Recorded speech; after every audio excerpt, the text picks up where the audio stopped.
Night session നമ്മൾ എടുക്കുകയാണെന്നുണ്ടെങ്കിൽ ഒരു 7 to 10 ഓക്കെ, ഒരു 7 to 10 ഒക്കെ നമ്മൾ എടുത്തു കഴിഞ്ഞാൽ ഇവിടെ ഒരു 3 hours കിട്ടുന്നുണ്ട്.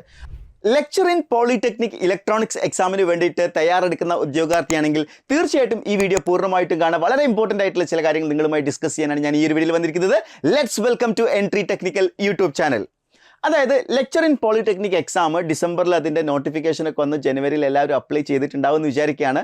അപ്ലൈ ചെയ്ത സമയത്ത് നമ്മുടെ ഉള്ളിൽ, അതായത് അപ്ലൈ ചെയ്ത എല്ലാ ഉദ്യോഗാർത്ഥിയുടെയും മൈൻഡ് സെറ്റ് എന്ന് പറയുന്നത് തീർച്ചയായിട്ടും 2025 നിങ്ങൾ ഏറ്റവും അധികം എഫേർട്ട് എടുത്ത് പഠിക്കാൻ പോകുന്ന എക്സാം ഒക്കെയാണ്. അതേപോലെ തന്നെ ഈ ജോബിൻ്റെ കംഫർട്ടിനെ കുറിച്ചും ഈ ജോബിൻ്റെ സെക്യൂരിറ്റിയെക്കുറിച്ചും ഈ ജോബിൽ നമുക്ക് ലഭിക്കുന്ന സോഷ്യൽ സ്റ്റാറ്റസിനെ കുറിച്ചൊക്കെ ഞാൻ പല വീഡിയോസിലായിട്ട് പറഞ്ഞിട്ടുണ്ട്. അപ്പോൾ ജാനുവരിയിൽ എല്ലാവരും എന്ത് ചെയ്തിട്ടുണ്ടാവും, അപ്ലൈ ചെയ്ത് പ്രിപ്പറേഷനൊക്കെ സ്റ്റാർട്ട് ചെയ്തിട്ടുണ്ടാവും. പക്ഷെ കുറച്ച് മുന്നോട്ട് പോകുന്ന സമയത്ത്, ഒരു ഫെബ്രുവരി ഒക്കെ ആയ സമയത്ത് തന്നെ കുറേ ആളുകൾ എന്ത് ചെയ്തിട്ടുണ്ട്, ആ പ്രിപ്പറേഷൻ എന്ന് പറയുന്നത് പഴയ പോലെ ആ ട്രാക്കിലല്ല. എൻ്റെ ചോദ്യം ഇതാണ്, നിങ്ങൾ ആ ഒരു റൈറ്റ് ട്രാക്കിൽ തന്നെ ആണോ എന്നുള്ളതാണ്. ഭൂരിഭാഗം പേരുടെയും ആൻസർ എന്ന് പറയുന്നത് അല്ല എന്നുള്ളത് തന്നെയായിരിക്കും. അപ്പോൾ നിങ്ങൾ മനസ്സിലാക്കേണ്ടത് അത് നിങ്ങളുടെ മാത്രം ഒരു പ്രശ്നമല്ല. PSC എക്സാംസ് ആയിക്കോട്ടെ, ഏതൊരു ഗവൺമെൻറ് സെക്ടർ എക്സാം ആണെങ്കിലും ശരി, നമ്മൾ ട്രാക്കിൽ നിന്ന് ഡീവിയേറ്റ് ചെയ്ത് പോകുക എന്നുള്ളത് അതൊരു കോമൺ തിങ് ആണ്. അത് നിങ്ങളൊരു പ്രശ്നമായിട്ട് കാണേണ്ട കാര്യമില്ല. അതൊരു കോമൺ ആയിട്ടുള്ള കാര്യമാണ്. ഏതൊരു എക്സാമിന് വേണ്ടി നമ്മൾ തയ്യാറെടുക്കുമ്പോഴും വരുന്ന ഏറ്റവും വലിയ പ്രശ്നങ്ങളിൽ ഒന്നെന്ന് പറയുന്നത് നമുക്ക് ആ ട്രാക്ക് വിട്ടു പോവുക എന്നുള്ളത് തന്നെയാണ്. അപ്പോൾ എന്താണ് അവിടെ നിങ്ങൾ ചെയ്യേണ്ടത്? നമ്മൾ ആ ട്രാക്കിലേക്ക് തിരിച്ചു വരണം അല്ലേ. അതായത് നമ്മളെ സംബന്ധിച്ചിടത്തോളം ഇനി എക്സാമിന് എത്രത്തോളം ദിവസങ്ങൾ ബാക്കിയുണ്ടെന്ന് നിങ്ങൾക്കറിയോ? നമുക്ക് ആ ഒരു കാൽക്കുലേഷനിലേക്ക് പോവുകയാണെങ്കിൽ നിങ്ങൾ എല്ലാവർക്കും അറിയാം, ഈ എക്സാമിനേഷൻ്റെ ഒരു കലണ്ടർ വന്നിരിക്കുന്നത് ഓഗസ്റ്റ് ഒക്ടോബർ മാസങ്ങളിൽ എക്സാം കണ്ടക്ട് ചെയ്യുന്നതാണ് പറഞ്ഞിരിക്കുന്നത്. ഓക്കെ, ഓഗസ്റ്റ് ഒക്ടോബറിൽ ഈ എക്സാം കണ്ടക്ട് ചെയ്യുന്നതാണ് പറഞ്ഞിരിക്കുന്നത്. നമ്മൾ സപ്പോസ് ഓഗസ്റ്റ് തന്നെ കാൽക്കുലേറ്റ് ചെയ്യുകയാണെന്ന് വിചാരിക്കുക. ഓഗസ്റ്റിൽ നടക്കുമല്ലേ എന്നറിയില്ല, എന്നിരുന്നാലും ഓഗസ്റ്റ് തന്നെ നമ്മൾ എന്ത് ചെയ്യാണ്, നമ്മൾ എടുത്തുവെന്ന് വിചാരിക്കുക. അങ്ങനെയാണെങ്കിൽ ഇതിപ്പോൾ മാർച്ച്, ഞാൻ ഈ വീഡിയോ ചെയ്യുന്നത് മാർച്ചിലാണ്. So March, April, May, June, July 5 മാസങ്ങളാണ് അല്ലേ. അപ്പം നമുക്കൊരു 150 ദിവസം കൂടി ഇനി ഇതിനു വേണ്ടിയും ബാക്കിയുള്ളൂ. അപ്പോൾ നമ്മൾ ഈ 2025 ഈ എക്സാമിന് വേണ്ടി പ്രിപ്പയർ ചെയ്യുക എന്ന് പറയുമ്പോഴും 2025 പൂർണ്ണമായിട്ടൊന്നും കിട്ടുന്നില്ല. വളരെ ചുരുങ്ങിയ സമയങ്ങൾ, ഒരു 6-7 മാസമാണ് നമുക്ക് കിട്ടുന്നത്. അതിൽ തന്നെ ഇനി നമ്മുടെ മുന്നിലൊരു 5 മാസത്തെ സമയമുള്ളത്. 150 ദിവസങ്ങൾ കൊണ്ട് 10 മൊഡ്യൂളുകൾ നമുക്കിവിടെ പഠിക്കാനുണ്ട്. ഒരുപാട് ഡെപ്തുള്ള ടോപ്പിക്കുകളുണ്ട്. നമുക്ക് പ്രാക്ടീസ് ചെയ്യണം, റിവൈസ് ചെയ്യണം. ഇതെല്ലാം ചെയ്യാൻ നിങ്ങളുടെ മുന്നിൽ ആകെ ബാക്കിയുള്ളത് 150 ദിവസമാണ്.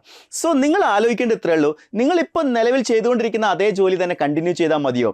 അല്ലെങ്കിൽ നിങ്ങൾ, ഞാൻ നേരത്തെ പറഞ്ഞ പോലെ, ഏറ്റവും പ്രസ്റ്റീജിയസ് ആയിട്ടുള്ള, ഏറ്റവും പവർഫുൾ ആയിട്ടുള്ള സോഷ്യൽ സ്റ്റാറ്റസ് അല്ലെങ്കിൽ നല്ല റെസ്പെക്റ്റ് കിട്ടുന്ന ഒരു സൊസൈറ്റിയിൽ നിങ്ങൾക്കൊരു അധ്യാപകൻ എന്ന് പറയുന്ന സമയത്ത് ലഭിക്കുന്ന ആ ഒരു സ്റ്റാറ്റസ് ഉണ്ടല്ലോ, അത് നിങ്ങൾ ആഗ്രഹിക്കുന്നുണ്ടെങ്കിൽ നിങ്ങൾ ഇലക്ട്രോണിക്സ് ആൻഡ് കമ്മ്യൂണിക്കേഷൻ ഫസ്റ്റ് ക്ലാസ്സോട് കൂടി പാസ്സായിട്ട് നിങ്ങൾക്ക് മുന്നിൽ വന്നിരിക്കുന്ന 2025 ഏറ്റവും വലിയ അവസരത്തെ നിങ്ങൾ എന്ത് ചെയ്യണം, ഉപയോഗപ്പെടുത്തുക തന്നെ വേണം.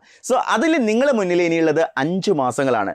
എങ്ങനെയാണ് ഈ 5 മാസം കൊണ്ട് പഠിക്കുക എന്നുള്ള കാര്യത്തിൽ സംശയം ഉണ്ടെങ്കിൽ യാതൊരു ഡൗട്ടും വേണ്ട. ഈ 5 മാസങ്ങൾ കൊണ്ട് തന്നെ ഏറ്റവും സിസ്റ്റമാറ്റിക് ആയിട്ടുള്ള സ്റ്റഡി പ്ലാനോട് കൂടി പഠിപ്പിക്കാൻ ഞങ്ങൾ എൻട്രിയിലെ അധ്യാപകർ തയ്യാറാണ്. ഏറ്റവും മികച്ച സ്റ്റഡി ക്ലാസ്സുകളും അതേപോലെ തന്നെ നിങ്ങൾക്ക് ഓരോ ക്ലാസ്സസും കൃത്യമായിട്ട് നിങ്ങൾക്ക് അവൈലബിൾ ആയിരിക്കും. അതേപോലെ അതിൻ്റെ നോട്ട്സ് അവൈലബിൾ ആയിരിക്കും.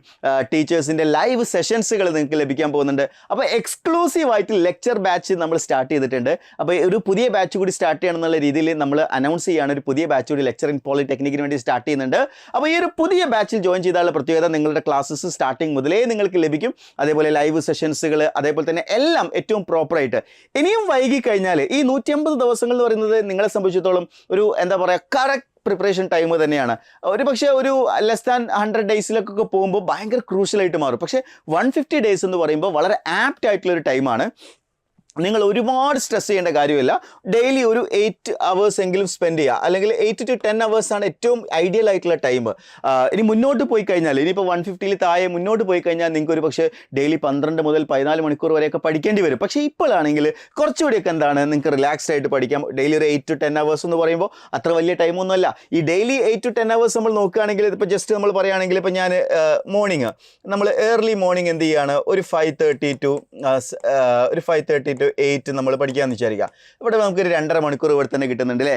ഇനി അതിനുശേഷം നമ്മൾ അടുത്തൊരു സെഷൻ ഫോർനൂൺ സെഷനായിട്ട് നമ്മൾ ഫോർ എക്സാമ്പിൾ നമ്മളൊരു 9 AM മുതൽ ഒരു 12 വരെ പഠിക്കുമെന്ന് വിചാരിക്കുക, ഒരു 12 വരെ.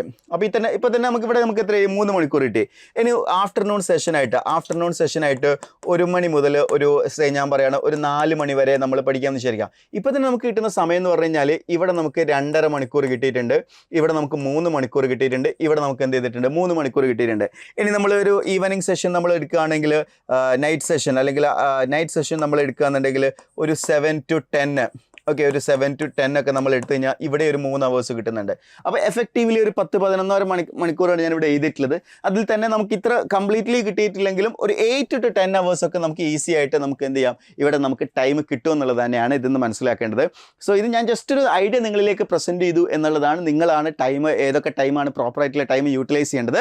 അതേപോലെ ഒരു പക്ഷേ നിങ്ങൾ വർക്ക് ചെയ്യുന്ന ആളുകളാണെങ്കിൽ പോലും, നിങ്ങളിപ്പോൾ ഏതെങ്കിലും സോഫ്റ്റ്വെയർ ഫീൽഡിലോ അല്ലെങ്കിൽ മറ്റേതെങ്കിലും ഫീൽഡിൽ വർക്ക് ചെയ്യുന്ന ആളുകളാണെങ്കിൽ അതിനനുസരിച്ചിട്ടുള്ള ഒരു ടൈം മാനേജ്മെൻറ്റ് ചെയ്യുകയാണെങ്കിൽ ഒരു 6 to 8 hours എങ്കിലും നിങ്ങൾക്ക് ഈസിലി എന്ത് ചെയ്യാൻ പറ്റും, നിങ്ങൾക്ക് കണ്ടെത്താൻ പറ്റും. നമ്മൾ കണ്ടെത്തിയേ പറ്റുള്ളൂ. കാരണം നമ്മളെ സംബന്ധിച്ചിടത്തോളം ആവശ്യക്കാർ നമ്മളാണ്. ഈ ജോലി നേടിയെടുക്കുക എന്ന് പറയുന്നത്, ഈ ജോലി നേടിയെടുത്താലുള്ള ഏറ്റവും വലിയ അഡ്വാൻറ്റേജ് എന്താണ്, ഇനിയുള്ള കാലം മുഴുവൻ ഏറ്റവും അടിപൊളിയായിട്ട് എന്താ പറയുക, ഒരു ടെൻഷൻ ഫ്രീ ആയിട്ട് നിങ്ങൾക്ക് എന്ത് ചെയ്യാം, ലൈഫിൽ ഏറ്റവും എൻജോയ് ചെയ്ത് ജീവിക്കാം എന്നുള്ളത് തന്നെയാണ് ഇതിൻ്റെ ഏറ്റവും വലിയ പ്രത്യേകത. അപ്പോൾ ഏറ്റവും മികച്ച ഒരു അവസരമാണ് 2025 ഇലക്ട്രോണിക്സ് ഫസ്റ്റ് ക്ലാസ് കഴിഞ്ഞാൽ നിങ്ങളെ കാത്തിരിക്കുന്നത്.